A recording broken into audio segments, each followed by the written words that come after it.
On today's preview, Tottenham still short of a Champions League place whilst West Ham are stuck fighting off a relegation battle. We've got the stats, form, injury news, and stay tuned for the predicted lineups and how each team breaks down the other team using a tactics board. Coming up now.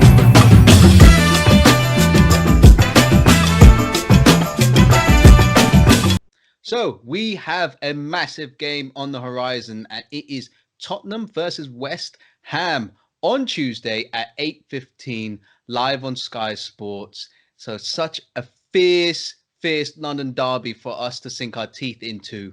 I am joined, as always, by Alex, who is the voice of Tottenham on this channel. And we have a special guest, Jack, who is the disgruntled West Ham fan. This is where you go for everything West Ham. Now, you two, please do not fight or bicker on camera for this fixture. I am the neutral referee in all of this, but let us start with the league positions for Tottenham. And where's Tottenham sort of aiming for, Alex? Before I dive into that, I just want people to explain that you're in the VAR room because you're in the room that no one likes. Second of all, for those of you watching, you don't know, me and Jack are in the same house, but we've had to do this in different rooms. So the chances of us arguing and bickering face to face is high. Yeah. Can I ask, Gary, were you in that room for that Villa Sheffield United game? If you were, you're in trouble. Gary was like this. Gary was like this. Oh, is there football on? But league position, you asked me about league position for Tottenham. Yep. They currently sit 8th on 42 points. What they really want is to get to those coveted Champions League positions. But to do that, they need to go through Wolves, who looked very impressive today, Sheffield United and Manchester United. So it's going to be a really tough ask for them. But that's where they currently are. And Jack, for West Ham, it's not looking good. But where's West Ham league? We're 17th at the minute. We're just clinging on to a place outside the relegation zone. We've got 27 points. We're still 13 points away from the magical 40, so we've got a lot of work to do. Yeah, I must add that you're on the same points as Bournemouth, who are in 18th place, who have a game in hand. So it's you really got to get this wins and points on the board. But form-wise, what are Tottenham looking like going into this game, Alex? Before the break, Tottenham were what's the official word for this? Shite. Spursy. They were terrible. As we've said before, they're spiraling out of control. And I think West Ham were probably really looking forward to this match because I was licking my lips for this game. Well, I was confident. Well, Tottenham West Ham was supposed to be the next game before football was interrupted by the pandemic. But since we've come back, I think against Manchester United, we played well until we scored. I think when we scored, we sat back a little bit too much and we allowed them too much space to kind of do what they want. And it felt like a matter of time before they scored. But there were positives there. I'd certainly say we played better against Manchester United than any of the games prior to the break. And for you, Jack, West Ham, you said you were licking your lips for this game. But then the break happened probably at a bad time. And with recently losing to Wolves, how do you feel form-wise coming into this game? Yeah, the confidence has been shot for me now. I think before the break, we had good performances against Liverpool and Arsenal, even though we still lost, and we beat Southampton convincingly at home. So it looked like it was turning a corner, but the performance against Wolves has just brought us back down to earth again. And I don't know. But I must say that this is very West Ham tactic to lose their game just before the derby against Tottenham, just to allure Tottenham to a false sense of security and then beat them. This is what you guys do. That's the West Ham way. I would say that form, when it comes to Tottenham West Ham, definitely when it comes to West Ham more than Tottenham, form is irrelevant. Yeah, they could literally turn up. They could literally be Tenerife. Oh, we're playing Tottenham. We're going to be Barcelona. No lie. Last season, after I him off for so many times, Mark Noble was literally the Cockney Iniesta. He just absolutely mooed us. Tommy And Perlo. I was just sitting there. Oh, sorry, was it Perlo? My Tommy mistake. Perlo, mate. I'm sitting there munching on my words while Mark Noble's putting on a bloody masterclass. Oh, geez, yeah, I remember that. But going into the stats, what stats kind of pop themselves off the page for you, Jack? The one that surprises me is the fact that Tottenham have conceded more shots on goal than we have. For the places we are in the table, you'd expect it to be the other way around, but It's true. And also, when you take into consideration the amount of shots we've actually taken is actually quite similar. You really wouldn't expect, looking at those two shots, considering they're quite indicative of how teams have played, you really wouldn't expect them to be at opposite ends of the table. it shows the efficiency of your strikers. And it shows the fact that we've got people like a Jetty up front who couldn't finish his dinner. So. Yeah. You can assume I can. That's the thing though with West Ham. You concede a bit too many goals, and they just want them to get on the board more with the goals as well. That's why I think it's desperate sort of for someone like Haller to rejoin the game. But Alex, anything surprising, worrying from stats in terms for Tottenham? I think Jack hit the nail on the head. The having similar shots conceded and similar shots taken per game, I really think that speaks volumes over Tottenham probably being a little bit fortuitous. Win having. You just did a synonym for fortuitous. It sounds better, right? But I think it is more Tottenham have maybe been a bit luckier rather than West Ham have been unlucky, if that makes sense. So, yeah. Right. So let's get into some injury news or suspensions for Tottenham. I know we saw against Man United, Eric Dier, he played. So even though he's been charged by the FA, what do you think is going on there?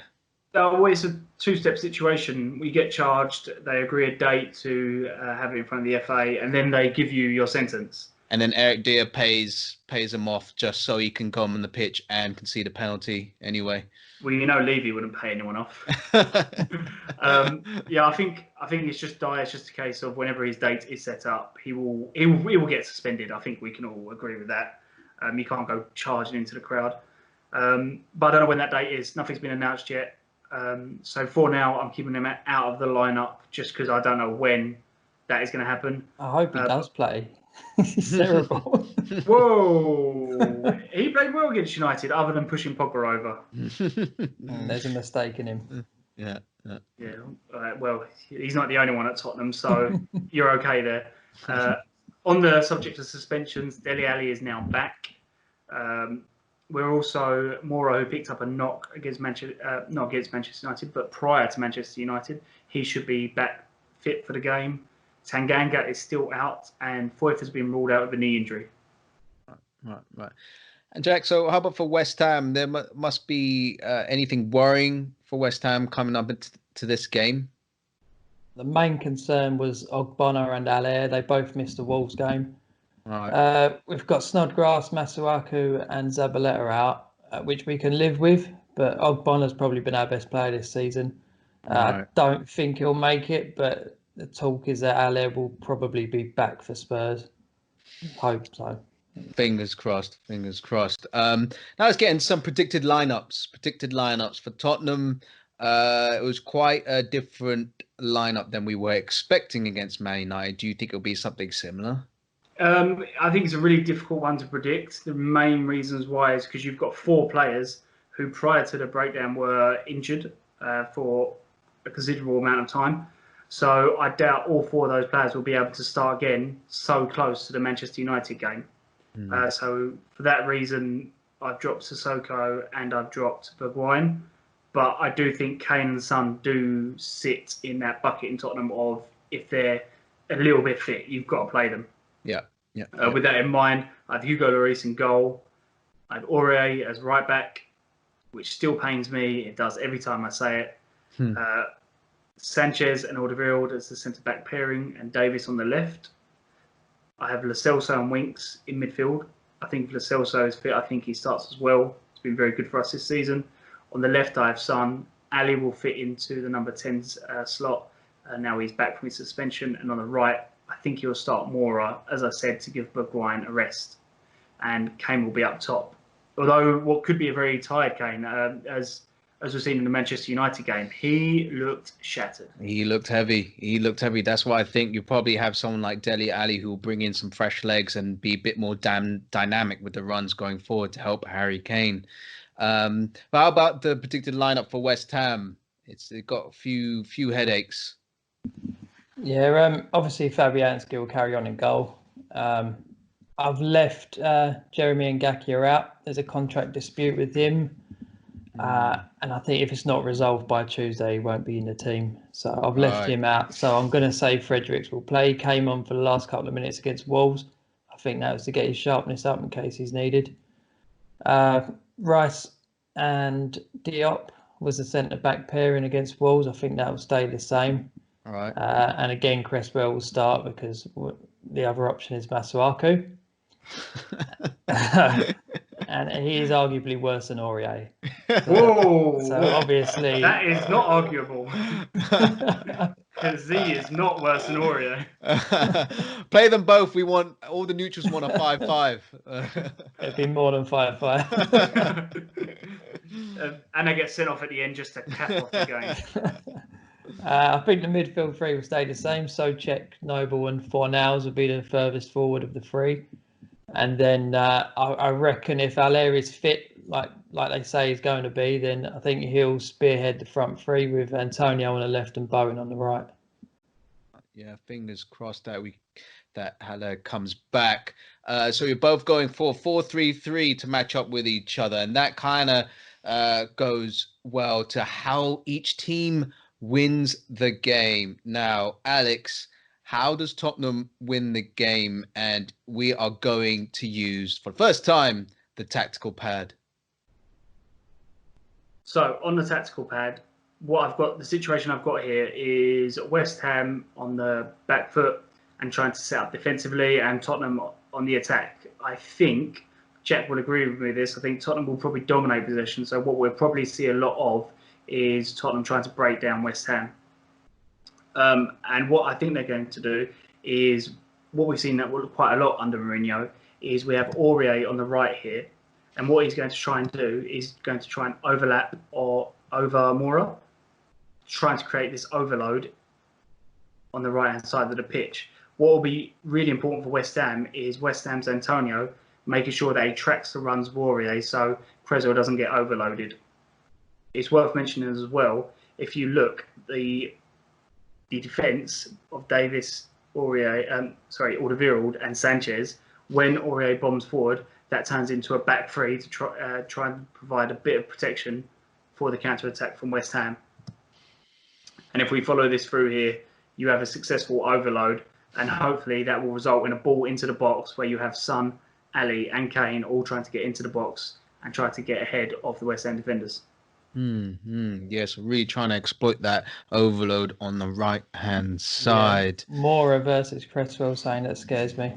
Yeah, well, you know what? I think what's quite good for West Ham, I think you'll agree, or I think you'll probably tell me more than because you know better, but Antonio is a worker, so I think they'll have their work cut out to try and create space on that right. So, Jack, looking at the predicted lineups, how are West Ham going to hurt Tottenham in this derby? Okay, so this is how I think West Ham can hurt Spurs. I think most of our chances are going to come on the counters. Tottenham are going to have most of the ball. If we're countering, the obvious option is to go to Antonio. He can exploit the positional awareness of Aurier. You've got that right. And obviously he can drag Sanchez out of position. That leaves Bowen cutting inside at the back post and Haller making his way into the area. And as you can see there, Bowen puts it in 5-0. No chance for Lloris. I love it. Yeah, I do think you touched on a really good point there, that one of our weak areas is Aurier bombing forward and the amount of space that leaves, and to have someone like Antonio who's so explosive and with so much pace, I think you hit a nail on the head. That really is going to be dangerous for us, and making sure that we cover that. So let's get into the score predictions. Let's go into some score predictions. Alex, do you want to go first? Actually, I don't know if you agree with this, Jack, but as you are the neutral party in this, and you're the sitting in the VAR room, I think you should go first. Do you agree with that, Jack? I agree with that. Yeah, we're In gonna the have to have VAR those room, first. I get to disallow any goals I want. So whoever pays me more money will get it. I think. Did you get that 50 quid earlier? Was Alex, that by any shot? only gave me a fiver, so I'm going for. I paid Gary more to disallow the Sheffield United goal. I think it's going to be a goal glut.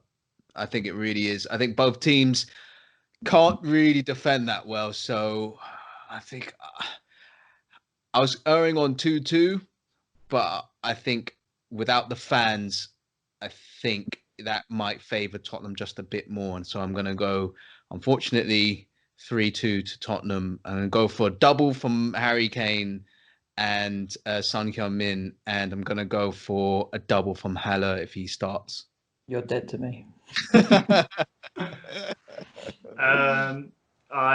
I'm probably already on that list, Gary, but probably more so after this. I actually agree with you with the 3-2 result, although I think Moura's going to come back firing, and I think Moura's one of them. When he has a good game, he has a very good game. So if he gets one, he'll probably get two.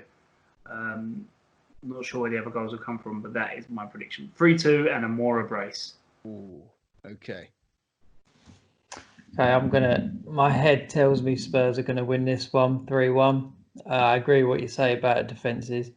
Only Villa and Norwich have conceded more than us, and Tottenham have the worst clean sheet record in the league. So you expect goals. Like I said, my head says 3-1 Spurs, but I can't bring myself to say that in front of Alex. So I'll go 2-1 West Ham.